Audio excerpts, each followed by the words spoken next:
'n kind van God bewaar homself en die bose het geen vat aan hom nie. 1 Johannes 5 vers 18. Ek kan dit nie meer en meer beklemtoon in mense se lewens en harte nie. Die bose is nie 'n speelding nie. Die bose is nie 'n speelding nie. Dit gaan vir jou vernietig. Johannes 10 vers 10 sê, ek het Satan het gekom om te slag, te steel en te verwoes. Ek het gekom dat jy lewe in oorvloed kan hê. Kind van God, die bose is nie 'n speelding nie. Hy gaan vir jou verwoes, hy gaan slag, hy gaan steel, hy gaan verwoes in jou lewe, want jy laat hom toe om dit te doen.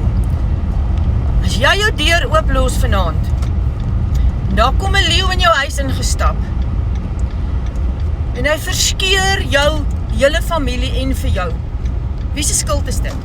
Joune, want jy die deur oopgemaak. Moenie aan Satan 'n plek gee nie. Daar's 'n skrif wat duidelik sê, gee aan die duiwel geen plek nie. Geen plek. Moenie dink jy gaan gou vinnig pon kyk, of jy gaan gou vinnig hierdie ding kyk nie. Die oomblik wanneer jy jou assosieer met 'n